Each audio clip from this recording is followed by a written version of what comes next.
Hello friends, मी Manisha, Marathi kitchen with मनीषामध्ये तुमचं खूप खूप मनपूर्वक स्वागत आहे। तर आजचा व्हिडिओ खूप छोटा आहे आणि आजच्या व्हिडिओमध्ये मी तूप कसं बनवायचं आहे घरच्या साईपासून, घरच्या दुधाच्या वरची जी साई येते त्यापासून तूप कसं बनवायचं हे आपण शेअर करूया। तर चलो व्हिडिओ स्टार्ट करूया। बनवण्याकरिता मी अर्धा कटोरी साय घेतलेली आहे। ही साय मी 8 दिवसाची आहे। ही रोज आपली जी दुधावरची जी साय येते ती काढून ठेवलेली आहे। पण ही साय तुम्ही जास्त दिवस जमा करू देऊ नका, कारण त्यामुळे ती म्हणजे आंबट एक वास येतो साईला। तर हे बघा, आता आपण खूप इझी आहे बनवणं तूप। आपण हे मिक्सरमध्ये टाकून घेऊया आणि छान असं गोडा होतपर्यंत आपल्याला फिरवायचं आहे।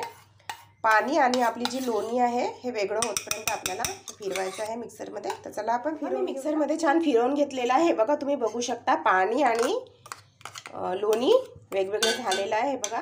तर आता आपण एका पॅनमध्ये काढूया आणि हे जे आपलं लोणी आहे ते पाण्याने छान 2 ते 3 वेळा छान धुवून घ्यायचं आहे। हे बघा, अशा प्रकारे हाताने गोळा अलगच होतो, हे बघा वेगळाच होतो। 2 ते 3 पाण्याने छान धुवून घ्या तुम्ही।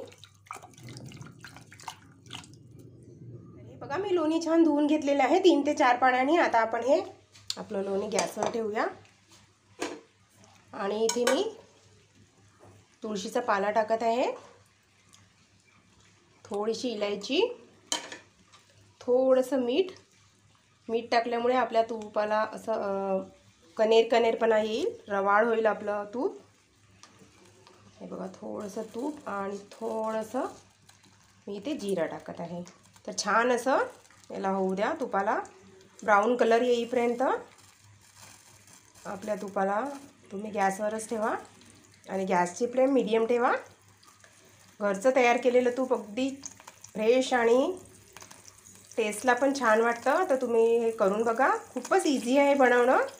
आपल्या घरी जे डेली दूध येतं त्याच्यावरची जी घट्ट साय असते ती तुम्ही काढून ठेवत जा फ्रीजमध्ये 8 ते 10 दिवस आणि मी सांगितलेल्या प्रोसेसप्रमाणे करा, एकदम फ्रेश तूप तुम्हाला मिळेल।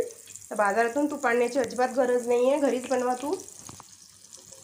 हे बघा, होऊ द्या, मिक्स करून घ्या। बघा, आपलं तूप छान रेडी होत आहे। बघा, ब्राऊन कलरचं होत आहे हळूहळू। 5 ते 10 मिनटं वेळ लागतो आपल्या तुपाला व्हायला।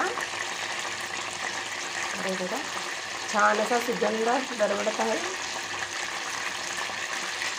तूप रेडी झालेलं आहे, ब्राऊन कलर आलेला आहे बघा। तर आता आपण गॅस बंद करून देऊया आणि थोडा वेळ थंड होण्याकरिता ठेवूया। थंड झालेला आहे, आता आपण हे गाळणीने गाळून घेऊया। हे बघा, तर अगदी 10 ते 15 मिनिटात आपलं तूप रेडी होतं आणि घरचं छान फ्रेश। तर तुम्ही नक्की ट्राय करून बघा आणि तुम्हाला हा माझा व्हिडिओ आवडला असेल तर लाईक करा, शेअर करा आणि प्लीज व्हिडिओ पूर्ण बघा आणि बघत राहा मराठी किचन विथ मनीषा आणि हसत राहा।